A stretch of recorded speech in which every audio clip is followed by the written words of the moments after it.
Hi hello viewers, welcome to social post TV. నేను మీ శ్వేత. ప్రస్తుతం మనతో పాటు స్టూడియోలో ఉన్నారు స్టాక్ మార్కెట్ అనలిస్ట్ జీవి సత్యనారాయణ గారు. నమస్తే సార్. నమస్తే. ఎలా ఉన్నారు? బాగున్నా సార్. ఇప్పుడు ఎక్స్పోర్ట్స్ అనేది 2 years హైకి వెళ్ళింది. అవును. గోల్డ్ అనేది రోజు రోజుకి తగ్గుకుంటూ వస్తుంది.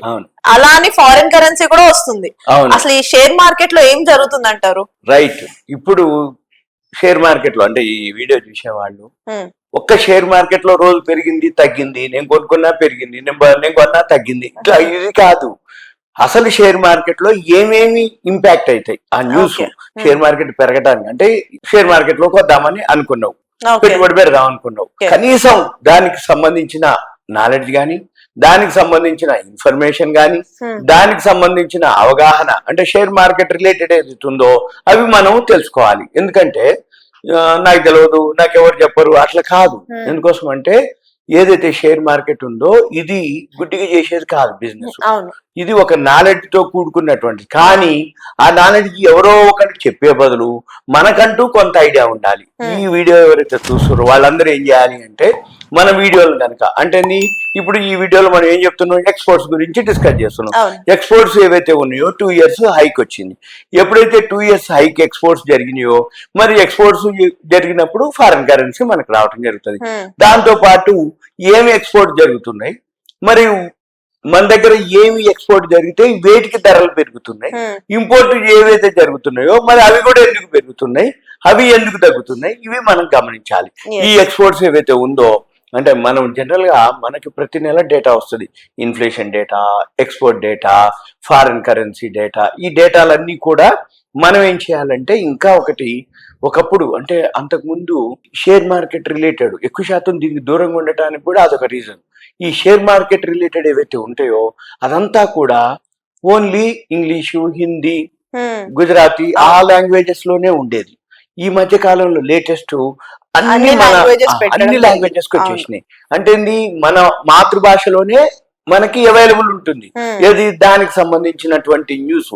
ఇక మనం ఏం చేయాలి, ఎవరికైతే ఇంట్రెస్ట్ ఉందో మన భాషలోనే అంటే మామూలుగా మన మాతృభాషలో, మనం తెలుగు వాళ్ళం అనుకోండి, తెలుగు భాషలోనే ఉంటాయి. ఇక మీ పని ఏంది, తెలుగు భాషలో మామూలు వేరే న్యూస్ కంటే షేర్ మార్కెట్ రిలేటెడ్ ఏవైతే న్యూస్ ఉన్నాయో అవి తెలుగులోనే ఉంటాయి కాబట్టి అవి చదువుకోవాలి. మంచిగానే అర్థమవుతుంది, సింపుల్ ఏం లేదు.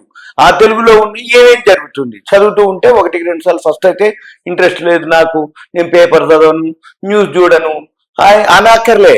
1-2 సార్లు అలవాటు పడితే ఎవరైతే మరి నువ్వు పెట్టుబడి పెడుతున్నప్పుడు పెట్టుబడి దగ్గర దానికి సంబంధించిన నాలెడ్జ్ ఇన్ఫర్మేషన్ నువ్వు గెయిన్ చేయాలి కదా, ఒకళ్ళ మీద ఆధారపడే బదులు. అయితే ఇప్పుడు ఏవైతే ఎక్స్పోర్ట్స్ ఉన్నాయో దాని మీద, అయితే ఈ ఎక్స్పోర్ట్స్ ఎందుకైతే, ఎక్కడైతే, ఏమైతే, దేనికి డిమాండ్ ఉంటది అనేది చూద్దాం. ఇంపోర్ట్స్ కూడా పెరిగినాయి. అవి ఏమి ఇంపోర్ట్ అయినాయి, మరి ఎందుకు పెరిగినాయి ఇంపోర్ట్స్ కూడా. మరి ఇంపోర్ట్స్ ఎక్కువైనప్పుడు ఫారిన్ కరెన్సీ మనకి ఖర్చు అయిపోద్ది. ఎక్స్పోర్ట్ ఎక్కువ చేసినప్పుడు మనకి ఫారిన్ కరెన్సీ వస్తుంది. ఇప్పుడు దానికి రష్యా ఉక్రెయిన్ వార్ వచ్చింది, రష్యాకి ఎక్స్పోర్ట్, రష్యా నుంచి ఎక్స్పోర్ట్ జరగవు, రష్యాకి ఇంపోర్ట్ ఉండదు. ఇరాన్ ఇజ్రాయెల్ వార్ వచ్చింది, ఇరాన్ నుంచి ఎక్స్పోర్ట్స్ ఉండవు, ఇరాన్ కి ఇంపోర్ట్స్ కూడా ఉండవు. ఎందుకు, యుద్ధం నడుస్తుంది కాబట్టి వీళ్ళు ఎక్స్పోర్ట్ చేయరు. వీళ్ళ దేశానికి ఎవరైతే ఇవ్వాలో వాళ్ళు ఇంపోర్ట్ చేయరు, వాళ్ళు ఎక్స్పోర్ట్ చేయరు. అంటే ఈ దేశానికి ఇంపోర్ట్ చేయాలంటే ఎవరు ఆగిపోతాయి. అప్పుడు వాళ్ళు ఏం చేస్తారు, తటస్థంగా ఉన్న ఎవరున్నారు.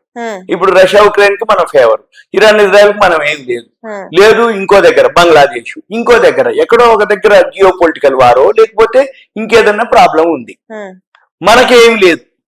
వాళ్ళు ఏం చేస్తారు, ఇప్పుడు రష్యా ఉక్రెయిన్ వార్ ఉంది, రష్యా ఉక్రెయిన్ వార్ నుంచి ఇప్పటికి కూడా ఇంకా సద్దు మనకు లేదు. ఇంకా మాటికి ఒక రోజు అక్కడ జరిగింది, ఇక్కడ జరిగింది, ఉక్రెయిన్ లో ఇది జరిగింది, బాంబు దాడులు, రష్యాలో బాంబు దాడులు జరుగుతున్నాయని మనం చూస్తూనే ఉన్నాం.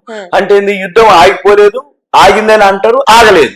అంటే ఏంది, ఆగిందని అంటారు కానీ మళ్ళీ ఎప్పుడో ఒకసారి స్టార్ట్ అయిపోతుంది. అంటే ఏంది, ఆగినట్టు ఆగి మళ్ళీ నడుస్తుంది. అటువంటిప్పుడు ఏమైతుంది, ఈ రష్యా ఉక్రెయిన్ ఏదైతే జరుగుతున్నాయో ఈ జరుగుతున్నప్పుడు ఇక్కడ ఏం జరుగుద్ది అంటే ఆ దేశాలకు సంబంధించినటువంటివి ఎక్కువ శాతం ఎప్పుడైనా కానీ ఏ దేశంలో ఏదైనా జరగగానే ఫస్ట్ ఎఫ్ఎంసీజీ మీద ఎఫెక్ట్ పడుతుంది. ఈ ఎఫ్ఎంసీజీ ఏదైతే ఉందో ఫాస్ట్ మూవింగ్ కన్జ్యూమర్ గూడ్స్ అంటాం. ఈ ఫాస్ట్ మూవింగ్ కన్జ్యూమర్ గూడ్స్ అంటే తినేవి తాగేవి. ఈ తినేవి తాగేవి ఏంటి, గోధుమలు, బియ్యం, నూనెలు, పంచదార. వీటి మీద మనము ఎక్స్పోర్ట్ చేయడం జరిగింది. అవి అన్నమాట హైయెస్ట్. ఇక ఇంపోర్ట్ ఏం జరుగుతుంది, మన క్రూడ్ ఆయిల్ లేదు, మనం ఏం చేయాలి, క్రూడ్ ఆయిల్ దిగుమతి చేసుకోవాలి. కాబట్టి ఏమైతుంది, క్రూడ్ ఆయిల్ కూడా యూసేజ్ పెరిగింది, కాబట్టి క్రూడ్ ఆయిల్ కూడా దిగుమతి పెరగడం జరిగింది. అయితే ఈ అక్టోబర్ నెల డేటా ఏదైతే ఉందో, ఎక్స్పోర్ట్స్ మనవి 17.25% పెరిగి 3,920 కోట్లు, 3.33 లక్షల కోట్ల, అంటే 3,920 క్రోర్స్ డాలర్స్. ఇక మన పైసలకు వచ్చేటప్పటికి 3.33 లక్షల కోట్లకి జరిగినాయి. అయితే ఇది 2022తో పోలిస్తే ఏదైతే ఎక్స్పోర్ట్ ఉందో అది 17.25% లాస్ట్ ఇయర్ తో పోలిస్తే. ఇప్పుడు 2022లో నుంచి పోలిస్తే 30%, 2022కి 30%, 2023కి వచ్చేటప్పటికి 17.25%. అంటే ఏమైతుంది, పెరుగుతుంది అన్నమాట ఎక్స్పోర్ట్స్. దీంతో అప్పటికిప్పటికి అన్నమాట. ఇక మనం ఏంటిది, ప్రతి నెల డేటా వస్తుంది, సెప్టెంబర్, అక్టోబర్ ఇట్లా. ఇప్పుడు మనం సెప్టెంబర్ నుంచి మళ్ళీ ఇప్పుడు ఈ నెలతో పోలిస్తే 2.31 లక్షల కోట్లు, అంటే 2,714 కోట్ల డాలర్లకి చేరింది అనమాట. అంటే సెప్టెంబర్ తోటి పోలిస్తే ఎక్స్ట్రా 1.77 లక్షల కోట్లు మనము చేయటం జరిగింది అనమాట. ఇదంతా కూడా ఇవాళ మనం శుక్రవారం, ఈ డేటా గురువారం నిన్న రిలీజ్ చేయడం జరిగింది. దీని ప్రకారం దిగుమతులు కూడా మనం చేసుకోవడం జరిగింది. దిగుమతులు మెయిన్ ఏంటిదంటే క్రూడ్ ఆయిల్. మనకి ఈ క్రూడ్ ఆయిల్ కూడా 13.34% పెరగడం జరిగింది. ఈ ఏప్రిల్ అక్టోబర్ అంటే ఫైనాన్షియల్ ఇయర్, ఈ ఫైనాన్షియల్ ఇయర్ లో ఎగుమతులు ఏవైతే ఉన్నాయో 3.18%, అంటే ఈ మధ్య 25,228 కోట్ల డాలర్లు, 21.44 లక్షల కోట్లు అనమాట.